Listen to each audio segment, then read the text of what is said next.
Hello viewers, welcome to my channel Pharmacypedia. In this session, we are going to discuss about the quality control part of the parenteral products. What are the quality control parameters? How do we control the quality of the parenteral products? So when we talk about the quality control testing for the parenteral product, there are basically 5 tests which we perform. First is the sterility test, second is the clarity test, also known as the particulate matter monitoring. Third is the leakage test. Fourth is the pyrogen test. And fifth is the weight variation or the content uniformity test. So the first 4 tests, that is the sterility, clarity, leakage, pyrogen, refers for all the liquid preparations, whether it is emulsion, whether it is suspension, all the liquid formulations of the parenteral dosage forms. The last one is for the sterile powders, which needs to be reconstituted before being given to the patients. So that is why weight variation or the content uniformity refers to the sterile powders. So when we talk about the sterility test, sterility is one of the very important criteria for the parenteral products. So the final preparation must conform to the test for the sterility as prescribed in the pharmacopoeias. So the test for the sterility is usually carried out in the aseptic conditions. The principle behind the sterility test is that if the viable microbes are placed in the nutritive medium and kept at favorable temperature, the organisms will grow and their presence can be identified by the turbidity in the medium. So like sterility test is mainly carried out by 2 methods. The first is the membrane filtration method and second is the direct inoculation method.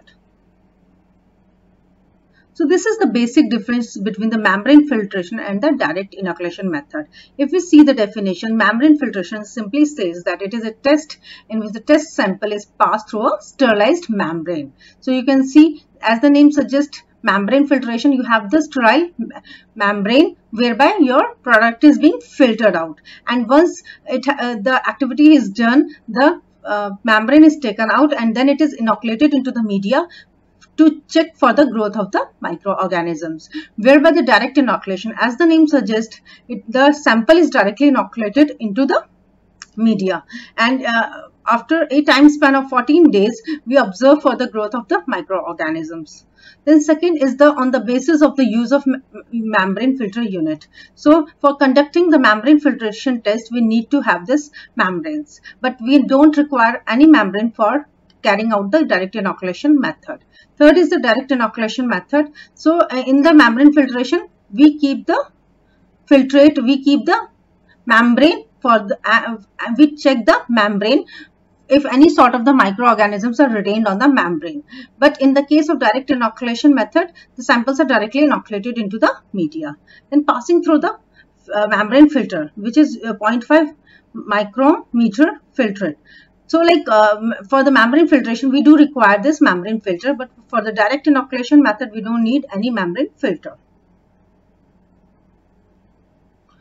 So for the sterility test, there are certain things which are being required. It should be such that it should support the growth of the aerobes, anaerobes and fungi. So as far as the sterility test is concerned, in both the cases we need the media. So the media has to be prepared. It has to be in such a way that it supports the growth for both the aerobes as well as the anaerobic microorganisms as well as the fungi. So if the final product is clear, then fluid thioglycolate medium can be employed. Whereas if the product is turbid and viscous, in that case we need the fluid thioglycolate medium devoid of agarase being used. So the preparation methods are detailed out, explained in the pharmacopoeia. So you can refer the pharmacopoeia for the details of the methods. Now fluid thioglycolate medium anaerobes and the aerobe soybean casein digest medium for the fungi and anaerobic bacteria. So my dear students, you need to understand the 2 types of media which are generally being used. First is the fluid thioglycolate medium, which is used for the cultivation of the anaerobes and aerobes, whereas the soybean casein digest medium, which is preferred for the fungi and the anaerobic bacteria. So when we talk about the membrane filtration method, this type of the method is generally being preferred for the oily preparations, for the alcoholic preparations, or for the preparations which are miscible or soluble in the aqueous or oily solvents. So like I have told, you take the membrane, then you allow the product to pass through the membrane, then you take out the membrane and you try to cut out the membrane into 2 parts and you immerse the membrane into the medium, which may be fluid thioglycolate medium, and then you observe it after a time span of 14 days to visualize for the growth of microorganisms. So like in that case, you need to transfer the product to the membrane and then you culture the growth. In the case of membrane filtration method, the result can be interpreted in the way that the test may become invalid if the data for the microorganisms monitoring or the testing facility or the testing procedure used reveals a fault or negative control that shows microbial growth. So after the 14 days, you should not observe any growth of the microorganisms. If any microorganism growth is being observed after 14 days, it simply says that it is failing the sterility test. For the direct inoculation method, like we don't need any sort of the filter. The product is directly passed into the sterile media and then it is observed for a period after a period of 14 days, and if the medium renders to be turbid, the result interpretation will be impossible. In such a cases, after 14 days of incubation, the contents are being transferred to the fresh vessel of the same medium and then it is being incubated for more 4 days. So the result can be interpreted in the same way as that of the membrane filtration method, which says that there should not be any growth of the microorganisms into the media. If any sort of the growth of microorganisms is being observed, it simply says the sterility test is being failed out. So this clearly states that there should not be any sort of the microorganisms, whether aerobic, anaerobic or the fungi. Second is the clarity test. Since we are dealing with the parenteral products and we have the clear solutions, it is very important to understand that no sort of the particulate matter should be visible and everything should be solubilized. So particulate matter basically refers to the unwanted, mobile, insoluble foreign matter. When we say particulate, we should refer to the foreign matter other than the gas bubbles being present in the product. So it should be noted out that they occur a very dangerous situation when the particle size is greater than the RBCs, because they may block the blood vessels. So the quality control department detects and discards the individual containers of a product that is considered to be unclean. So for a particulate matter, and the pharmacopoeia has established certain limits such as 50 particles of 10 micrometer and larger 5 particles of 25 micrometers and larger. So there are basically two methods which are being used. The first is the visual method and second is the counter method. So visual method, it is the most prevalent method being used for the clarity testing. According to this method, the filled containers are examined against a strong illuminating background with a swirling motion, like while rotating your ampules, and since moving particles are easier to identify than the stationary particles. So you swirl your parenteral product and then you try to look for the foreign matter into the product. So the next method, that is the counter method. So this is the test that is based on the principle that there will be an increase in the resistance as the particle approaches and passes through the orifice. So in this you have that electric equipment. The equipment shown here is used for checking for the presence of the foreign matter. So it actually requires the destruction of the product unit, since an electrolyte is added to the preparation before its evaluation. So some other methods of clarity testing can be listed as filtration method, light scattering method, light absorption method, light blockage method, etc. So once the particles are detected, then they can be identified by various methods such as microscopy, X-ray powder diffraction, mass microscopy, microchemical test, polarized light microscopy, and scanning electron microscopy. Next, we move on to the leakage test. As the name suggests, leakage, we just want to check out whatever seal has been put on the parenteral product, it is not allowing any passage of the fluid. So like your product is completely leak proof. So this will ensure that the sterility is being maintained and it is being actually being present till at the last stage. So this is done basically by producing a negative pressure. So like within an incompletely sealed ampule. So in a vacuum chamber, when the ampule is entirely submerged in a deeply colored dye solution, the atmospheric pressure then causes the dye to penetrate. So if there is any sort of the opening, then the dye will penetrate into the fluid. So only tiny drop of dye may penetrate the small fluid. So like dye which is generally used for testing the leakage testing is the methylene blue. in the concentration range of 0.5 to 1%. So the presence of the dye actually confirms the leakage, and hence the product is rejected out. So for the leakage test, vials and bottles are subjected to such leak test because of the rubber closures are not rigid. So like again, is the different sorts of the testers are available, whereby with the spark you can just identify whether there is any sort of the leakage is present or not. Next, we move to the pyrogen test. It is again a very important test when we talk about the quality control parameters for the parenteral product, because it checks for the presence of the pyrogens. Now, what are pyrogens? Pyrogens are basically the metabolic products of microbes. Most bacteria, molds, and viruses produce pyrogens. So, most potent pyrogenic substances called endotoxins are produced by gram-negative bacteria. So, pyrogens, which when once injected into the human bodies, may show sharp rise in the temperature in the forms of chills, body aches, cutaneous vasoconstriction, and increased arterial blood pressure. So the most likely source for the pyrogens are water, contaminated solutes, and the containers. So for the pyrogen test, we need to conduct the pyrogen test on the rabbits. So for that, suitably rabbits are being selected out, and they are injected with a sterile pyrogen-free saline solution first to check for any sort of the trauma of the injections. So if any animal is showing the trauma, this is the preliminary test we conduct for the selection of the rabbits. This is also known as the sham test.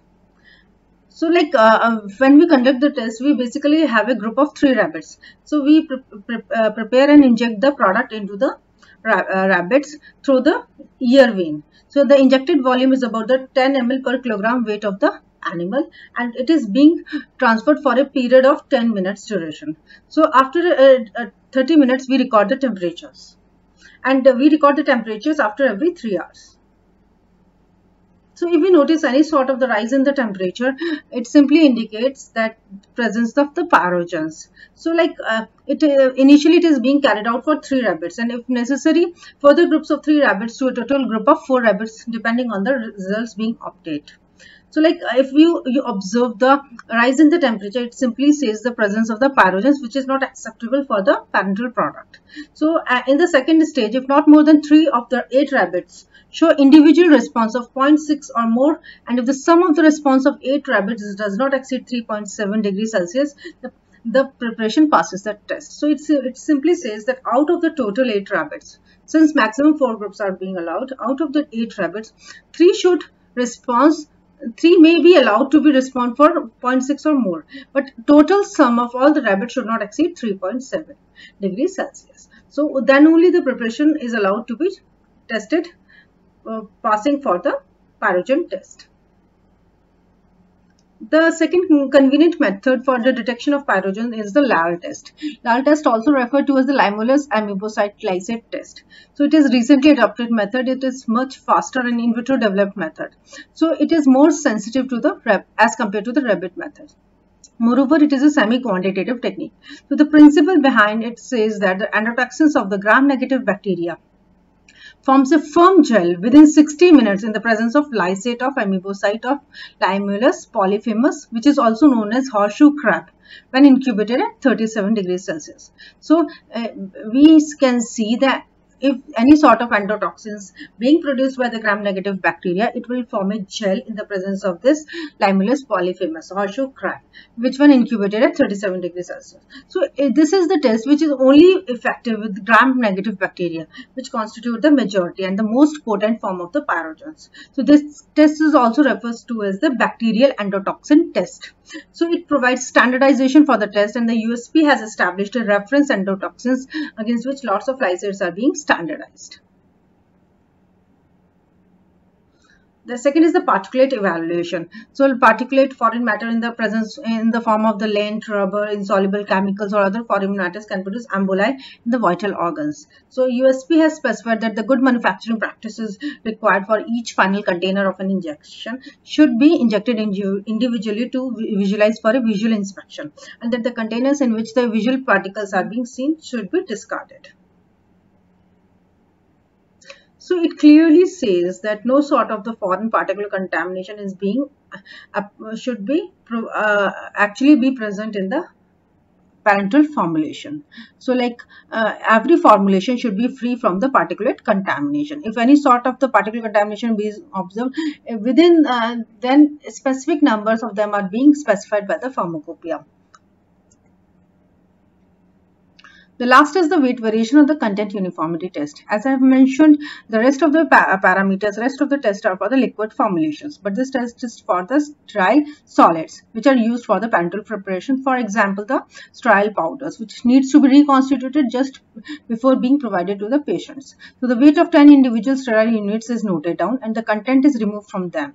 Then the empty individual sterile unit is weighed accordingly. The net weight is calculated by subtracting the weight of the containers.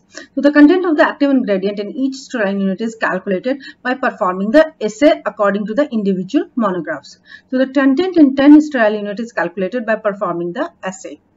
So it simply says that dose uniformity is met if the amount of the active ingredient is within the range of 85 to 115% of the label claim. The dose uniformity is also met if the potential value is 100%. If one unit is outside the range of 85 to 115%, none of the sterile unit is outside, all the units should lie within the range of 75 to 125%. Okay. So if the relative standard deviation of the resultant is greater than 6%, then the force mentioned test is carried out for 20 more sterile units.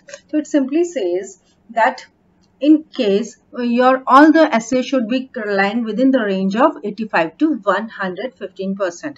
Only one unit is allowed to deviate, and that should lie within the range of 75 to 125%. So the calculated relative standard deviation should not be more than 7.8%. So all these tests are the essential to be conducted for every parenteral formulation, and they should be able to pass these criteria because they are very mandatory tests and they have been specified clearly in the pharmacopoeias, and every parenteral formulation has to go through these parameters.